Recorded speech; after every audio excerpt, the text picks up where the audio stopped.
Supreme court के नए सरबराह का इंतखाब, मुल्क में जारी आईनी बहरान खत्म। खुसूसी पार्लिमानी कमेटी ने जस्टिस याहिया अफरीदी को चीफ जस्टिस बनाने की मंजूरी दे दी। 2/3 अक्सरियत ने हक में फैसला दिया। पीपी नून लीग की हिमायत, JUI ने मुखालफत की। तहरीक इंसाफ ने इजलास का बाइकआउट किया। कमेटी अरकान के PTI रहनुमाओं से मुसलसल राब्ते। बैरिस्टर गौहर शिरकत के लिए फिर भी राजी न हुए। इजलास के बाद आजम नज़ीर तारा ने बताया कि वज़ीर आज़म की एडवाइस पर सदर मुमलिकत नए चीफ जस्टिस के नाम की मंजूरी देंगे।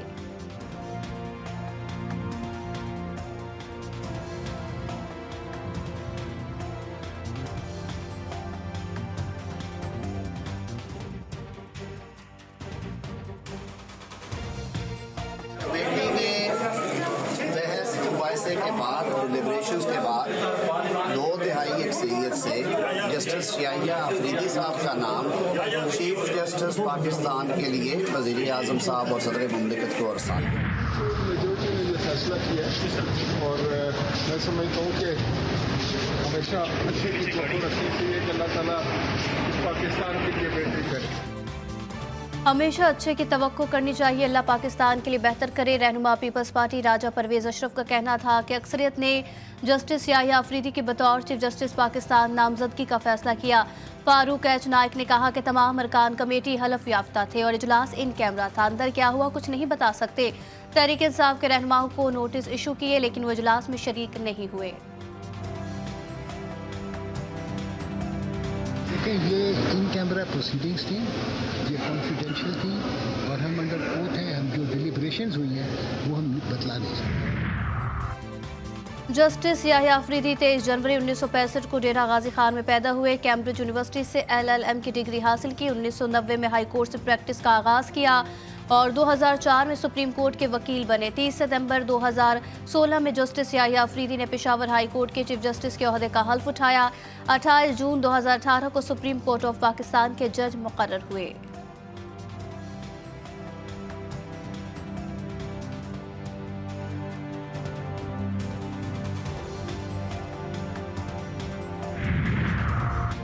खुसूसी पार्लिमानी कमेटी के एजाज में शाहिया अरकान के स्पीकर कौमी असम्बली से मुलाकात। इजलास के बाद कमेटी ने अपनी रिपोर्ट और सिफारिशात सरदार अयाज सादिक को पेश की।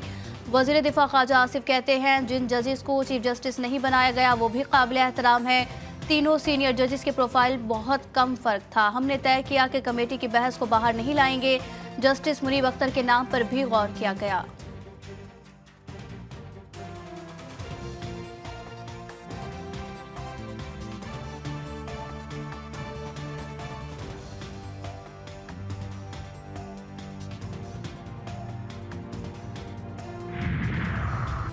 पार्टी कवायद के खिलाफ वर्जी, मुनहरिफ अरकान को शोकॉज नोटिस जारी। PTI के असलम गुम्मन, जैन कुरैशी, रियाज फितनानिया और मकदाद अली को वजाहत देने की हिदायत। तमाम अरकान को आखिरी मौका तहरीरी और इंक्वायरी कमेटी के सामने पेश होकर अपनी सफाई पेश करें।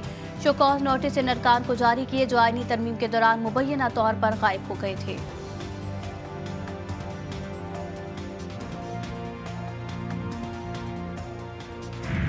मुकम्मल एहतजाज होगा, कंटिन्यूस होगा। खान साहब से मेरी मीटिंग होनी है लेकिन पूरे पाकिस्तान में होगा। हम पूरे पाकिस्तान को ब्लॉक करेंगे, तब तक जारी रहेगा जब तक अब इस हुकूमत से हम जान नहीं छुड़ाते, क्योंकि ये हुकूमत अब 25 करोड़ आवाम के बजाय अपनी ज़ात के लिए फैसले कर रही है। आईनी तरमीम मुस्तरद एहतजाज का ऐलान। वज़ीर आला खैबर पख्तूनख्वा अली अमीन गंडापुर कहते हैं हुकूमत अदलिया में अपने लोग लगाकर मर्जी के फैसले कराना चाहती है। मुल्क भर में एहतजाज का प्लान बना रहे हैं। D चौक भी जाएंगे। पार्टी से गद्दारी करने वालों को निकाला जाएगा। मुश्किल हालात में सबका पता चलता है। गद्दारों से जान छूटेगी तो नौजवानों को मौका मिलेगा। मौलाना फजल रहमान साहब के साथ प्रेस कॉन्फ्रेंस की तो उन्होंने कहा कि 90% हमारे तहफ़्फ़ुज़ात को दूर कर दिया गया है। ये कंसेंसस डॉक्यूमेंट था जिसके तहत तमाम पॉलिटिकल पार्टीज की इनपुट को शामिल किया गया और 2 शिक्कें खुसूसी तौर पे तहरीक इंसाफ के मेंबरान के कहने पर निकाली गई। अगर ज़मीर की आवाज़ पे कोई आया है और खुद आके बैठा है, पूरी प्रेस गैलरी ने उनको देखा। PTI लफ्जी बौछार की जद में हुकूमती वज़रा फिर बरस पड़े। अताउल्लाह तारर कहते हैं PTI अरकान ने मौलाना के साथ प्रेस कॉन्फ्रेंस में कहा उनके 90% तहफ़्फ़ुज़ात को दूर कर दिया गया। 26वीं तरमीम एक मुत्तफ़िक़ा मुसव्विदा था जिसमें तमाम सियासी जमातों की राय ली गई। PTI वाले अंदरूनी धड़ा बंदी को पार्लियामेंट के खाते में न डालें। आज़मा बुखारी ने कहा हर हफ्ते विफाक पर चढ़ाई करने का तहरीक इंसाफ का कॉन्ट्रैक्ट मिला है। केपी हुकूमत की तरजीह आम आदमी नहीं बल्कि जलाओ घिराओ मारधार और इंतशार पैदा करना है।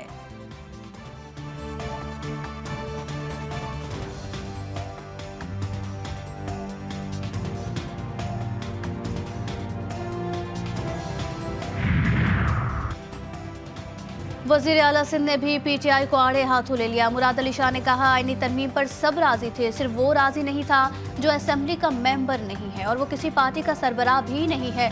बिलावल भुट्टो ने इंसाफ के नाम पर कायम जमात को राजी करने की कोशिश की। इस जमात का लीडर इंसाफ पर यकीन नहीं रखता।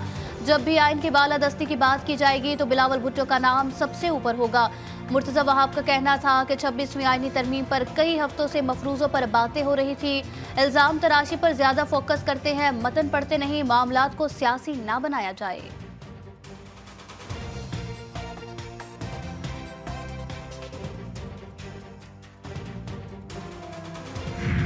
सबको जो 26वीं हमारी आइनी तरमीम जो 2/3 से पार्लियामेंट ने मंजूर की है, मैं उस सबके लिए आपको शुक्रिया अदा करना चाहता हूँ। ये यकीनन इंशाअल्लाह पाकिस्तान की जो माशी इस्तेहकाम और पाकिस्तान के अवाम की तरक्की, खुशहाली और सियासी इस्तेहकाम के लिए एक संग मील की हैसियत रखती है। 26वीं आइनी तरमीम पाकिस्तान के इस्तेहकाम और तरक्की में मददगार साबित होगी। आइनी तरमीम से अवाम को अदालतों से जल्द इंसाफ मिलेगा। 26वीं आइनी तरमीम 2006 में हुए मिसाक़े जमहूरियत के एक और विजन की तकमील है। वज़ीर आज़म शहबाज शरीफ का वफाकी काबीना इजलास से खिताब। कहा मुल्क में महंगाई की शरह 6.9% पर आ चुकी।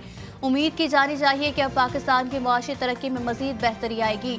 वज़ीर आज़म की गज़ा और लबनान ज़ुल्म सितम की शदीद मजम्मत। लबनान और गज़ा के लिए इमदादी सामान के 2 हवाई जहाज़ फौरी भेजने की हिदायत।